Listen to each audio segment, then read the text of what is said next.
Hey everyone, how's it going? Today we're working on this Cannondale M800 Beast of the East. Comes with this seized Manitou 3 front fork and some later model XT components, as well as this super long control tech stem. So originally it would have had this black LX component on it, but there's just the front derailleur left on it. The rest has been swapped out to some XT and then some just random hubs on it. So the brakes are in really good condition. Somebody didn't set them up quite properly, but they're working pretty good. The fork is in a bit of a state, but the frame itself is quite tidy, just a few paint chips and things, but the details all look really nice. The Beast of the East one has taken a bit of a hiding, and there's some chain slap damage, but... So the thing with the Beast of the East is it has a really high bottom bracket. So these were made for pretty rugged East Coast trails. And it's kind of a funny thing, because you have to put the seat up extra high to accommodate for that extra bottom bracket height, because it brings the cranks up. So to get your leg extension, you need the seat up extra high, which is kind of funky to get on and off of, but yeah. So first things first, we've got to tear it down and see some of the parts that we need to replace.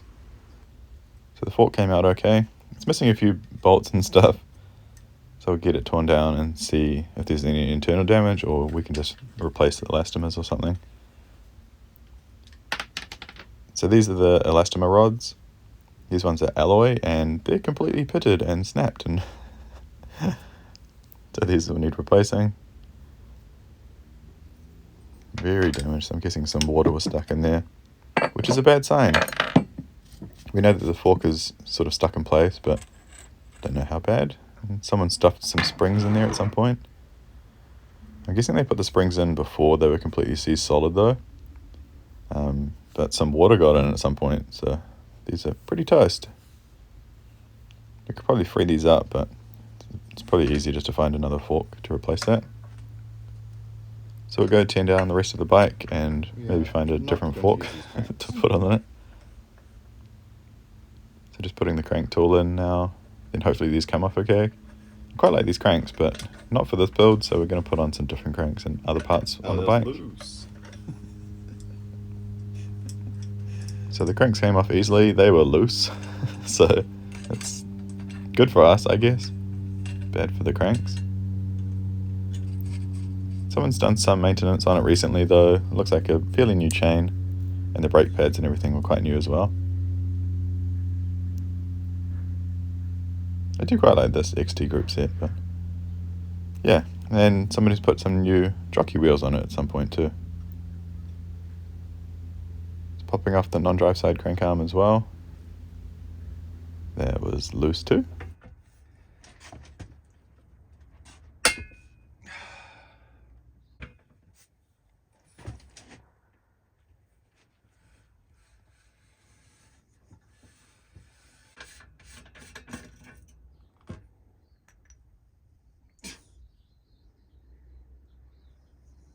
Well, the Janya feels really smooth, so we'll use that again.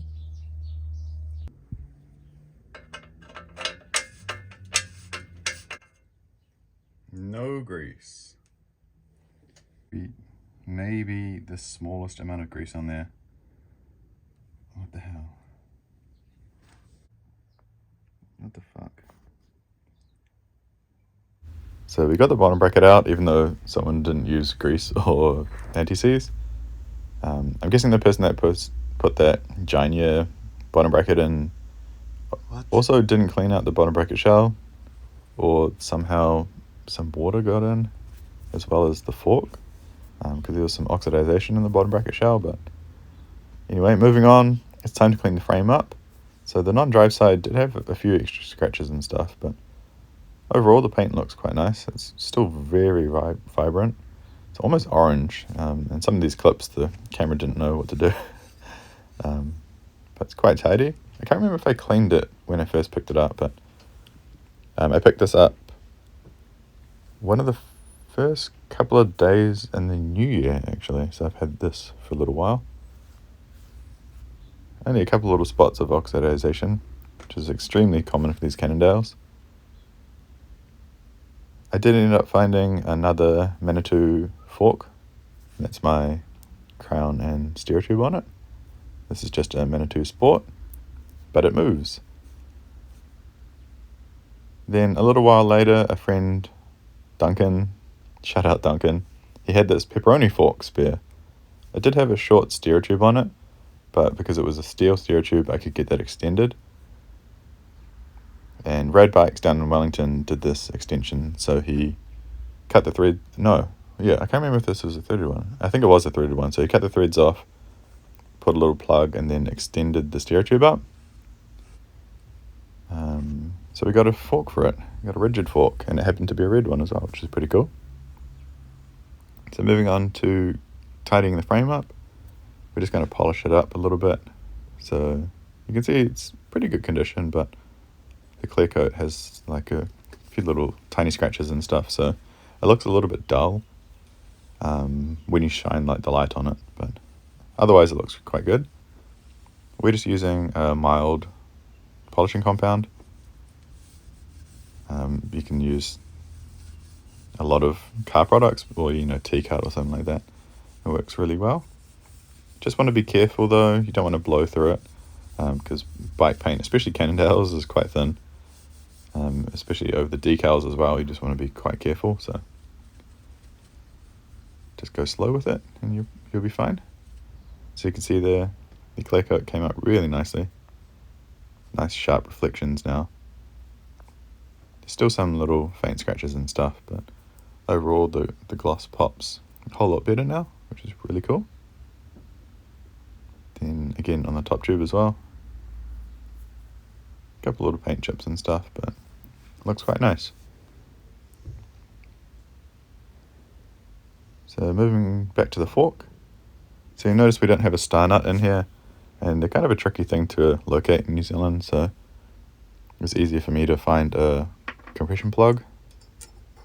So unfortunately, because these are for carbon steer tubes, this didn't open up to grab the steel steerer, but we can use this little bit of steer tube to sort of shim it.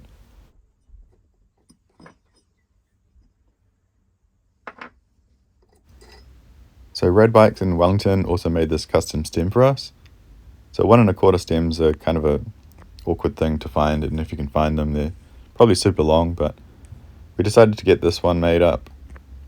And so it has a 31.8mm clamp, and as you can see there, the steer tube is the exact length we need it to be.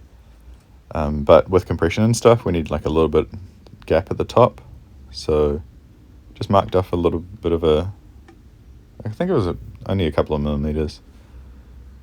I just used the stem to sort of guide that, and then we just filed off a little bit. Nice and even there. We're going to clear coat the stem. This is just a raw steel stem. I think he gun blued it at some point, but it did develop like a little bit of rust eventually, because it's just so humid and like all the salt in it and everything. So at one point I oiled it and then cleaned it off, and now we're just going over with some clear coat. So this is a satin clear coat, so it'll still look extremely raw. I don't really like the look of gloss over like raw components, so the satin clear should look really good. Just putting the headset all back together now, some fresh grease, and putting the stem on. As you can see there, we got like a little bit there, so that'll allow some compression preload for the headset. Putting in our little shim, we just compress that a little bit, and it slips into place, nice and snug.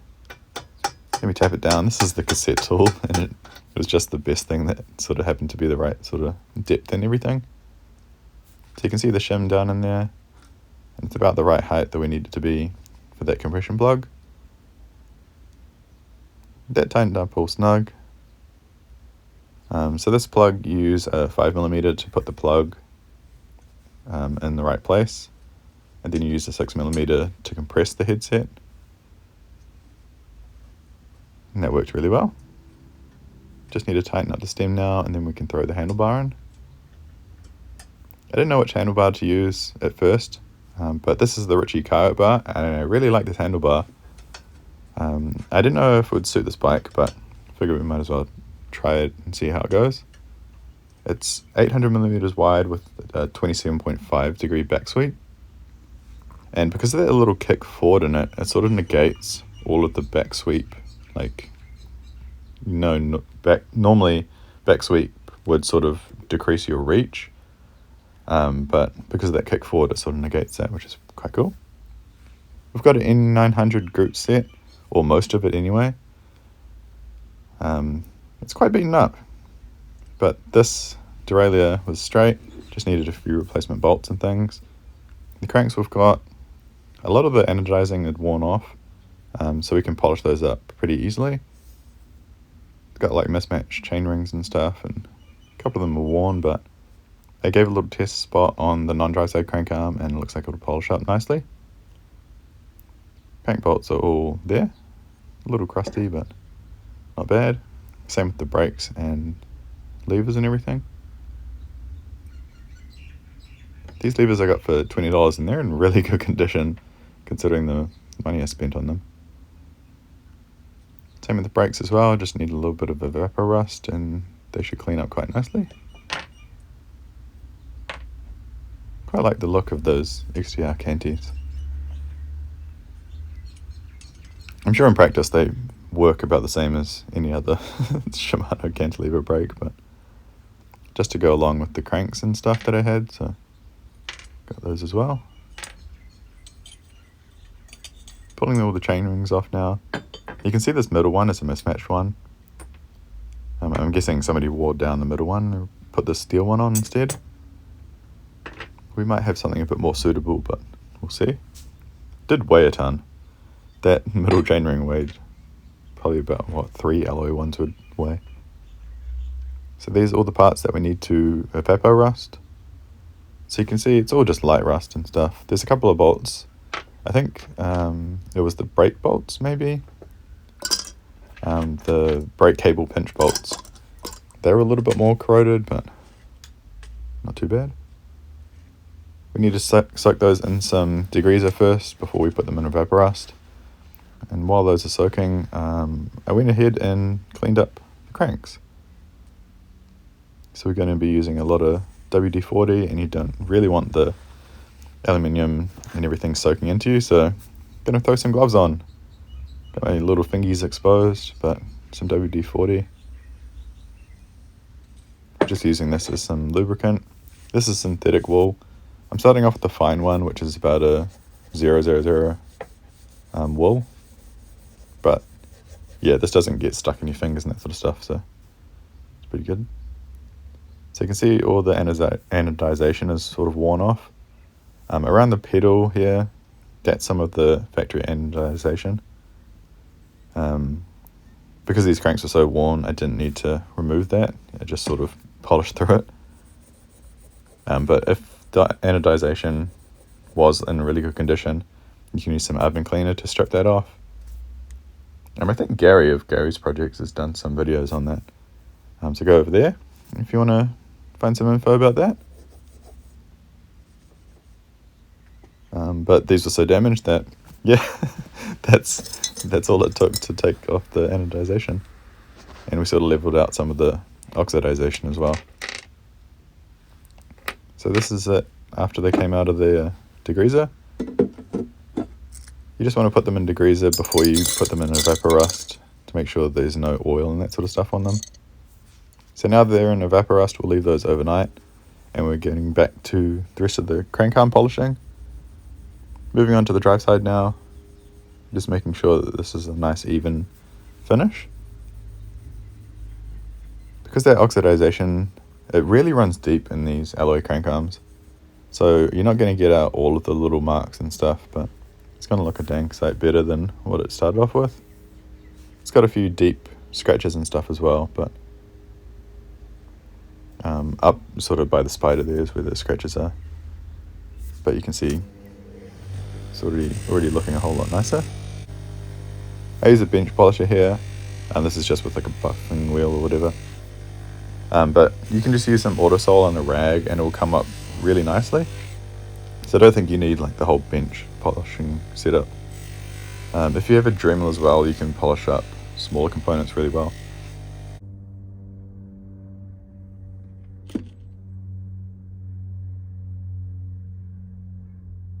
So it came out pretty good. You can see some little oxidization, little dots left, but so in some angles you can still see that oxidization. It etches really deep into the crank arm, so it's up to you if you want to keep going, but it's really not worth removing all of that material just to get rid of that. As you can see, they still look really good, so just remember, yeah, don't go don't go too hard on it. You're not going to notice. So these are the bolts and everything after all the evaporust. So this is about 24 hours in evaporust. Sometimes you sort of need to wipe them off and stuff. From here, you'll need to treat them or prevent the rust building up in the future. And they will sort of flash rust as well, but evaporust has like a preventative in that. So, but anyway, I use some clear coat just to seal off all the bolts and stuff. You can use some oil or wax. It sort of depends on your environment. But for me, here in New Zealand, I use clear coat just to seal all those bolts and everything. Reassembling the shifters now. Just wiping off. There was just some dirt and stuff, but they're in pretty good condition. The shifters did feel kind of dry though, so I'm using this white lithium grease. Just squirting a couple of drops in. Then working that in. The white lithium grease is really good for preventing rust and that sort of stuff. It sticks to the components inside really well.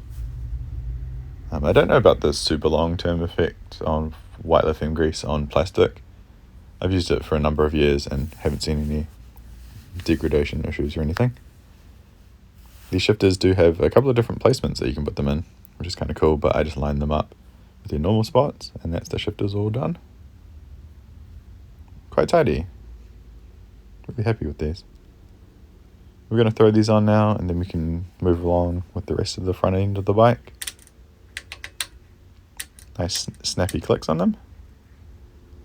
So the front brake, we're going to need some kind of cantilever stop, and because we don't have that cantilever, is it the Force 40? I can't remember what it's called. We're going to use this setup. This is just a regular fork cable stop, but because that back end of it needs to be flat, we're using this V-brake washer, and then we're just going to bolt that all down. That's just because that cable stop sort of pushed on the outside edges of that of the fork mount, so I don't want to snap those off. A little bit of grease on the brake posts, and then we can go ahead and reassemble that front brake. These are quite simple to put together. Just want to make sure it's all cleaned off, so it's going to pivot nicely. You can use a little bit of Loctite. This is just the blue Loctite. And then just a tiny little bit of oil in this brake anchor bolt.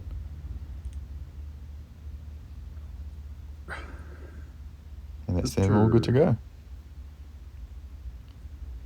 Something about these XTR brakes, I don't know why they have those square springs, but apparently you can replace them with a few other Shimano springs, as I did in the rear.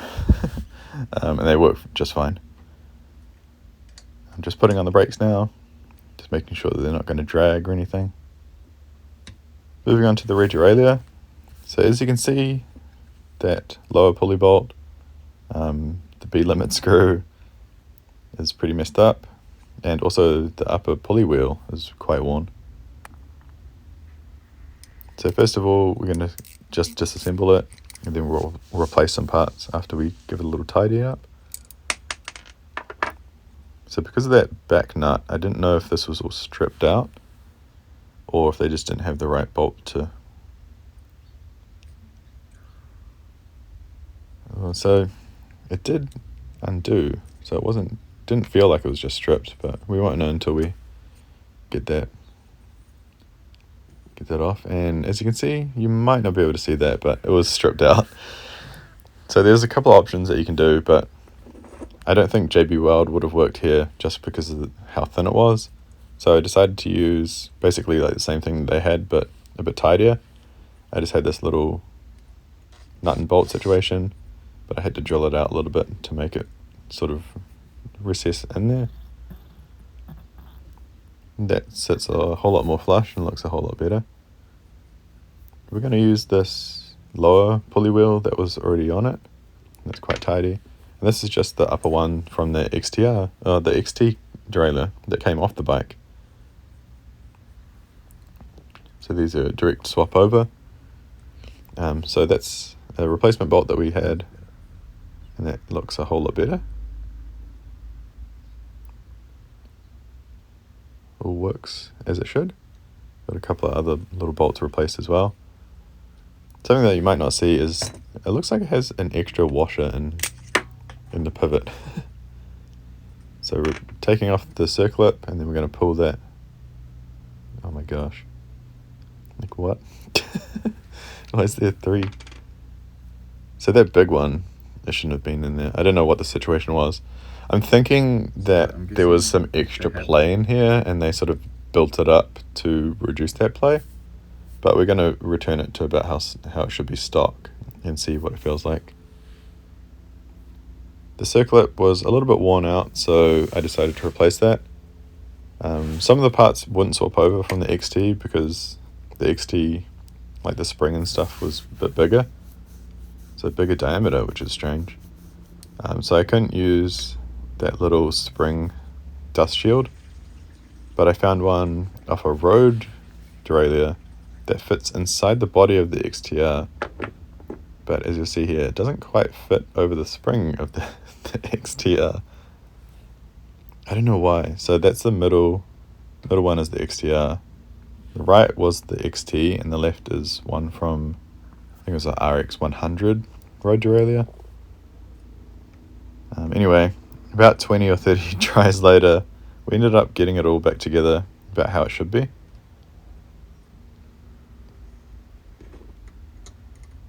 Eventually got the circlip back on it as well. Had a whole lot more tension, that circlip, which is good. It looks about right. It's not 100%, but put it on and see how it feels. And it snaps back and everything. There's not a whole lot of play. That feels about normal. And it's still all straight and seems to work right. I don't exactly know why they had that extra washer in there. But anyway, now that my hands are all sore and just tired of messing around with that derailleur, we can move on to something else. So going to the cranks now. So that outer ring is quite worn, but it probably would hold a chain. And the middle one will definitely hold a chain, but hopefully I'll have a replacement for that. Just seems a bit strange using that on it. I'd say that little ring will probably be fine as well. So these are the middle spare rings that I had in my stash.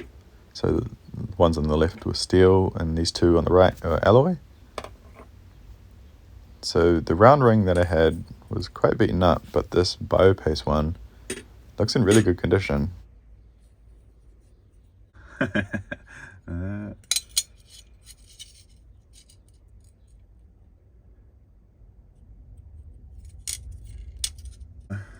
I was always planning to pre-buy it, but then I saw this in the parts bin. I completely forgot about it. As I'm putting Loctite in these bolts, I still don't know if I'm going to use that bash guard. The Cannondale is probably the least suited bike for it because it already has a high bottom bracket, but I kind of think that's the funny part of it as well. So I still don't know. Okay, a friend replied, actually a couple of friends replied, bash guard, because this bike is going to be mostly off-road, so that, what is it, a 38 tooth? That 38 tooth is what I rock on 1x setups anyway, so that's going to be enough top speed for us. Sweet. So this is actually a funky little 24 tooth, which is pretty cool.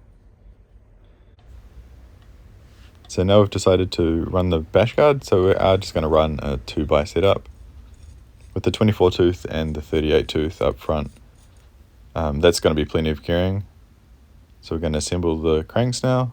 This is a little runwell tool. So this is basically just a little chainring bolt tool, but you use it on a 6mm Allen key, which is kind of cool.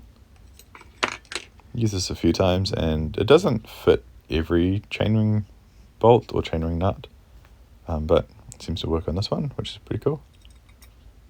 Gives you like a little bit of extra torque. It seems to be sort of easier to hold in place than a regular chainring nut tool.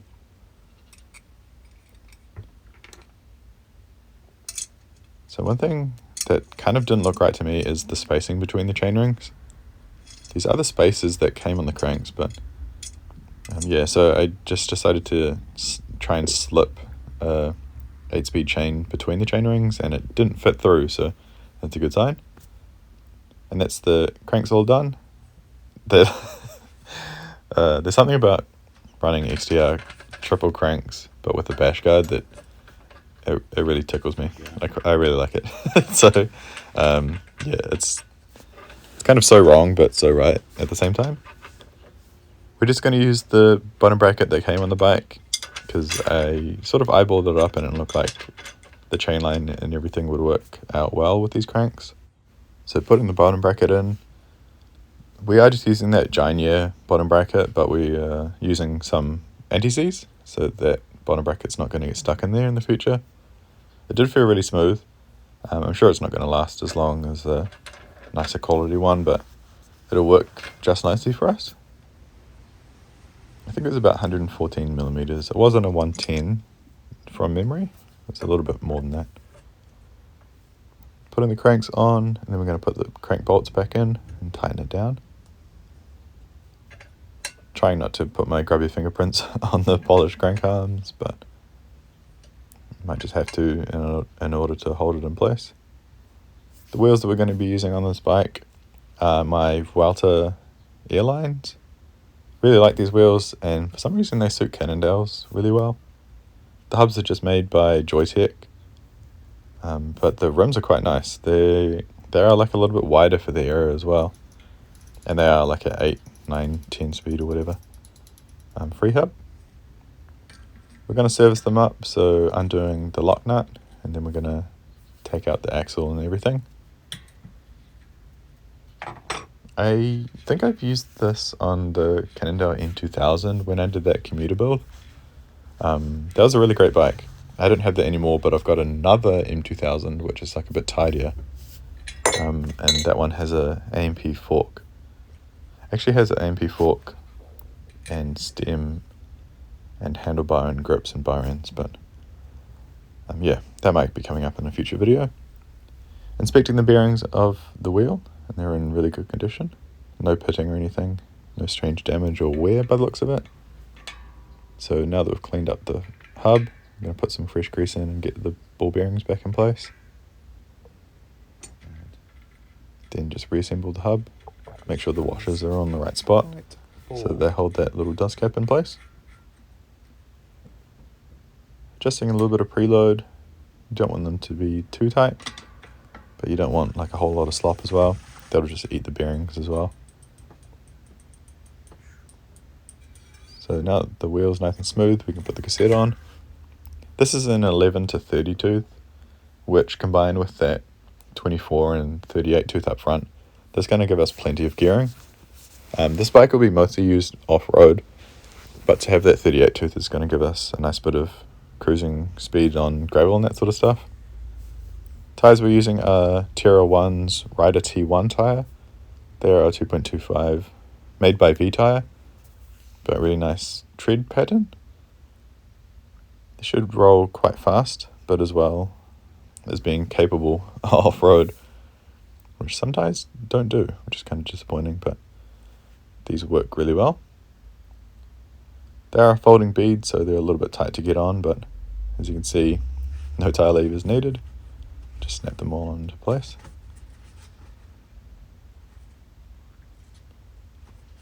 It's been kind of tricky for me to find a bike that fits these tyres and like suits these tyres really well, because they are like a sort of yellowish sort of tan wool compared to the darker tan wools that you see around lately. But with the yellow and the decals and everything, I think this suits really well. So it is like ever so slightly yellower than the Panaracer Smoke Dart combination. so keep that in mind. But really nice looking tyre, and 2.25 is just such a good size, I reckon. Putting the chain on now. This is just the chain that came off the bike. It was practically new, so we're just going to reuse that, but we've got to cut it down to size now that we're only running 2 chain rings up front. So it looks like we just have to take off these couple of links here. We are using that master link as well, so keep that in mind. So just pushing that pin out, then pulling the links off. There you go. I always just push the pin most of the way out, and then if you need to, you can use that link set again. It seems to work okay on 9-speed and under chains, but some 9-speed chains don't like their pins pushed out. They're a bit too mushroomed over. For a bit of chainstay protection, I was going to wrap this inner tube around them. I started off overlapping, but then I got to the end and I didn't quite like the look of it. You can see here, I prefer it nice and smooth, so I undid it and then went just without overlapping, and just looks a whole lot cleaner. So after I trimmed the end and everything, I got some black tape to finish it all off. Looks a whole lot nicer, I reckon. I had that blue masking tape on because I didn't have the electrical tape or the insulation tape within arm's reach, basically. That masking tape was just sitting right there. So, but now I've got the black tape on. Looks really nice. Really happy with that. So you can put the chain on.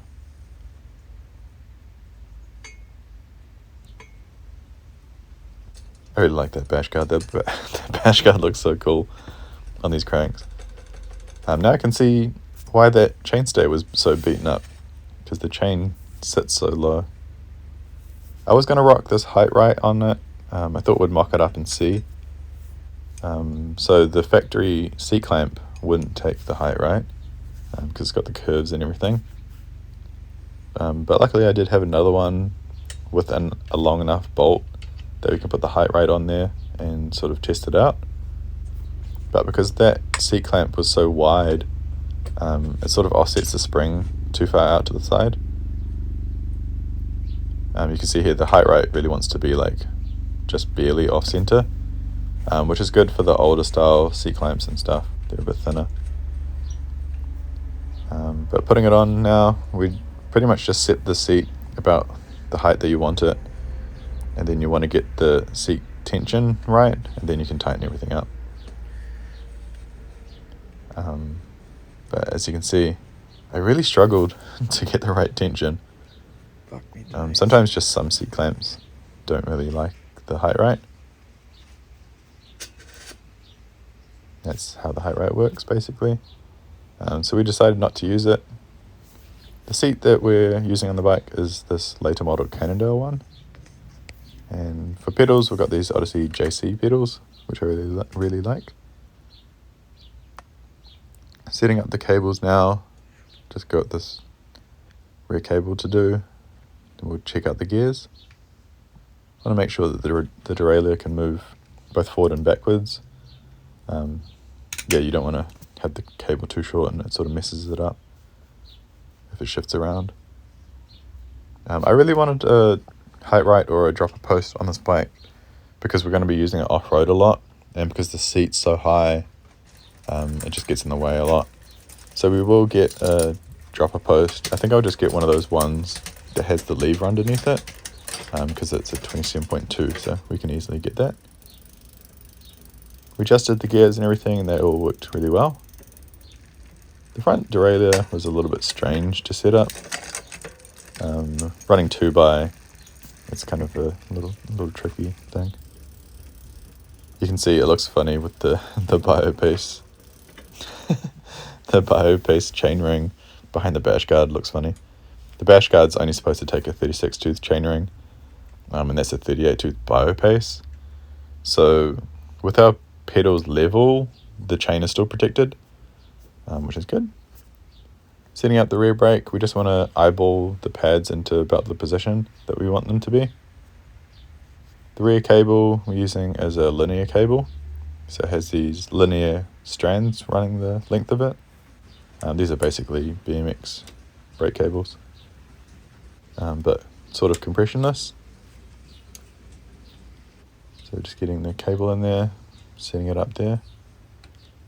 I think I might put some clear vinyl to sort of protect the top tube in a few little spots of the bike so we don't get that cable rub.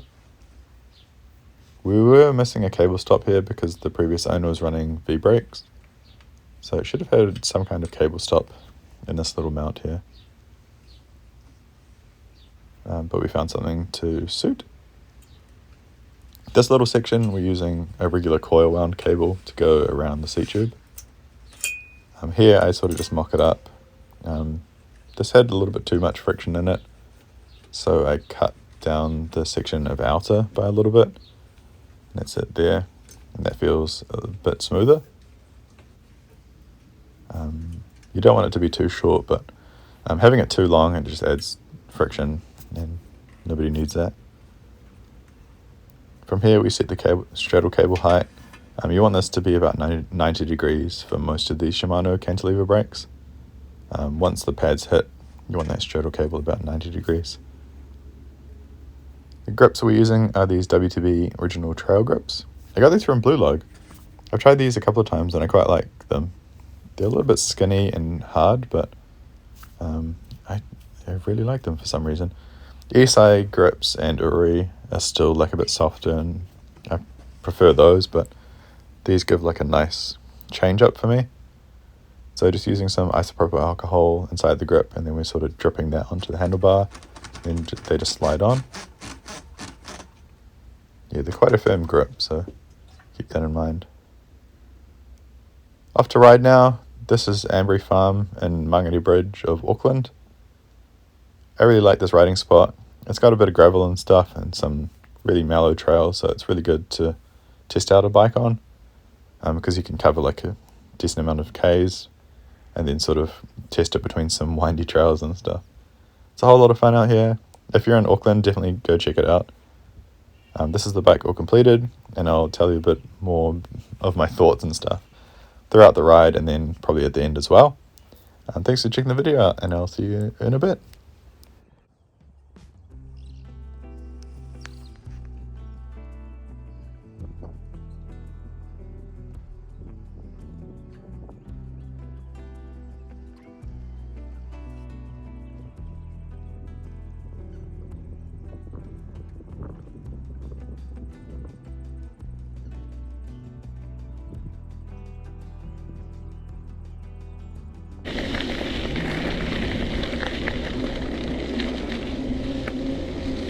Feels damn agile for such a big bike. Probably helped by the wide bars and the short stem, but even so, I've had some quite large bikes. Like this is a 59cm top tube, which is about the limit for me if it's going to be playful, but it still feels really agile, like a 26-inch should. There you go. So I don't know if we're just missing the geometry with the stem and etc. Oh wait, what does the sign say? The trail's closed, maybe. Oh no, trail's open. We might as well go through.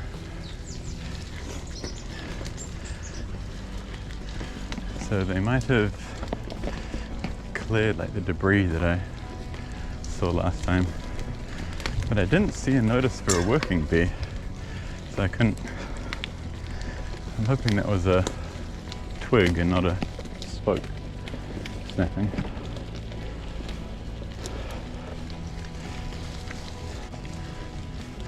Wow, real man.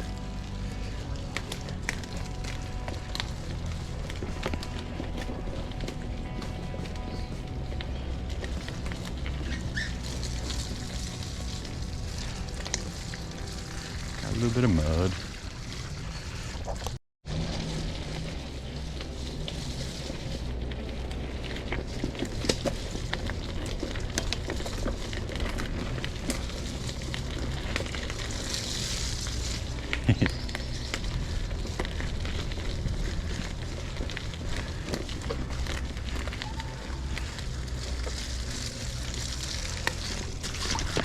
Yeah, maybe we should, it's a bit too slushy. We don't want to mess the trails up. This one gets quite boggy, so. Fuck me.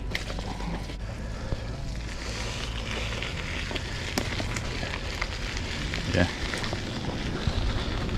Whole heap of mud. Not my shit. Some more shit. Oh, puddle. Big puddle. Slow through the puddle.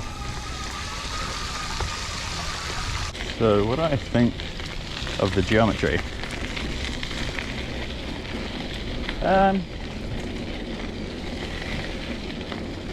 So far I really like it. It's really playful. I don't think I would enjoy it as a commuter bike because the high bottom bracket makes stopping weird. So the bottom bracket's higher, you have to have the seat higher, and that leaves your foot further away from the ground, like when you come to a stop.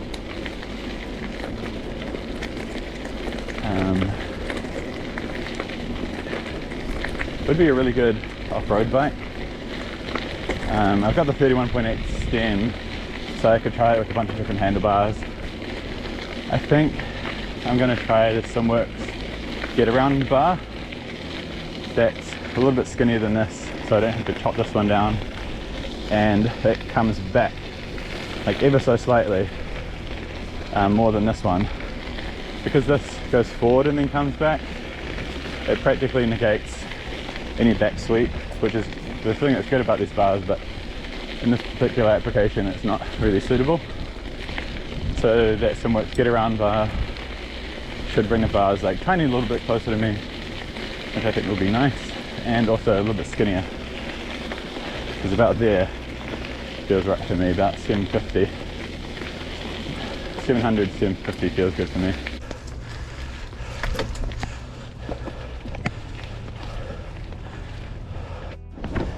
Okay, got the seat down a fair ways. There's no jumps here, but definitely wouldn't want the seat up that high down here. Bow, bow, you know, bandit. It's pretty slick. So we'll probably run this a couple of times. First one's just like a sight one to see debris and see how slick it feels. And fuck. So we've got a pretty high bottom bracket on the Beast of the East, but I don't think it's going to make it over that. Okay. Do we try and pedal it back up the weird shit then? I have to put the seat up a little bit.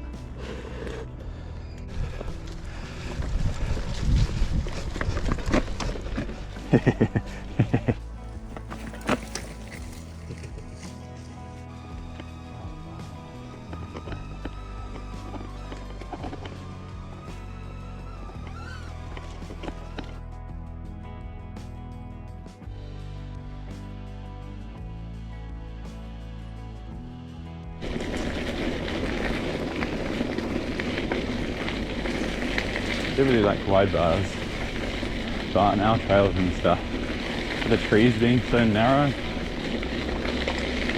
like the trails are quite narrow, the trees are narrow. On your left, trees are quite narrow, and then kind of fit like on there. I'll just go between you. Cheers, boss. No, you're good, you're good, you're good.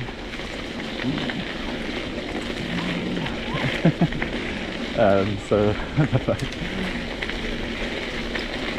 yeah, that's one of the bad things about rocking headphones. So that brother heard me, and they're all good. They said I'll go between you, but didn't like the sister or auntie or whatever. But yeah, so the gearing is more than enough. I honestly could have gone one by, but I thought that would have been quite strange. Wow, wow, you know, bandit. go.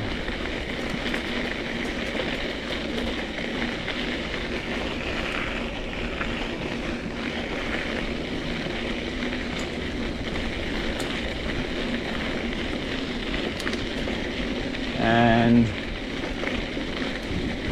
index gears. I only kind of like them on like off-road bikes. I don't really have an issue with friction shifting off-road, but like if you're trying to go kind of fast through trails and stuff, you don't really want to be listening to the cassette and chain and stuff. So just to have index gears and you just chuck it around, and then if you do hear it at some point, you can use the barrel adjuster and tweak it on the trail. Little bumpy, little bumpy.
Show you the weird geometry BB height issue.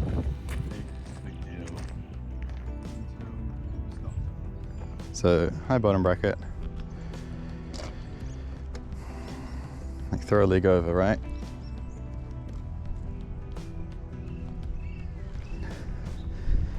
You think, okay, you can just put the seat down a little bit. No, because the bottom bracket's so high that's not even like full leg extension, and that's like just fucking barely tiptoes.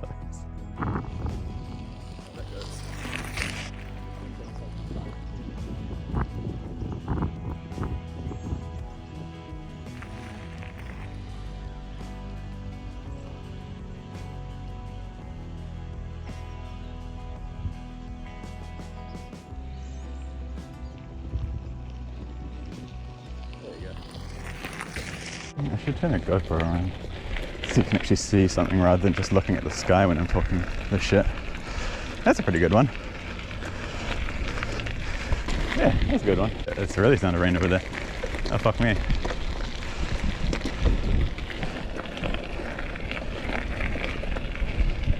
There we go.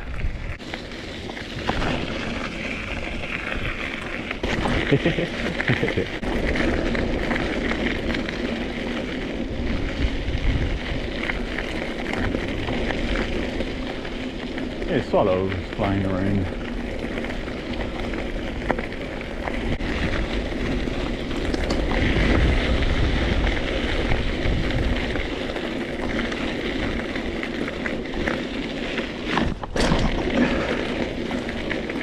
I feel like I didn't do any like little bunny hops or any skids. That's really good though. Even with the seat up. It's good. But these brakes do feel amazing. So that rear coil cable over around the seat tube worked out really good.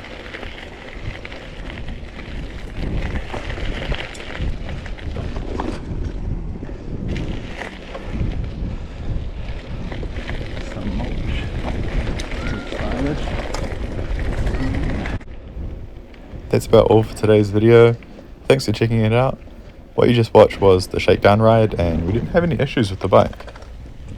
Yeah, I really liked all of it, really. The coat bar, I think I'll still change out at some point, but I'll have to check it out on some bit more aggressive trails and see. A couple of days later, I woke up early Sunday morning and went out for a group ride with a few mates. Got to see the sunrise, which was beautiful. Nice crisp morning, clear skies, nice calm ocean. It's beautiful. We went out to Ambury Farm again, and that's my old Cannondale. So we took some old rigs out there, had a really nice day riding around. Beautiful polished GT, really like that bike. Some sweet rigs, really nice day out. And the bike performed really well. I do really like the Coyote handlebar. I think I've done about 60 kilometers on it now, and I really liked it. I think I will change out to the SimWorks get around bar at some point, but for now, I think I'll just see how it goes, like on some more aggressive trails and stuff, and see. Thanks for checking the video out, and I'll see you again soon. If you've got any questions, just leave them in the comment section down below. And yeah, I'll see you shortly. Thanks. Bye.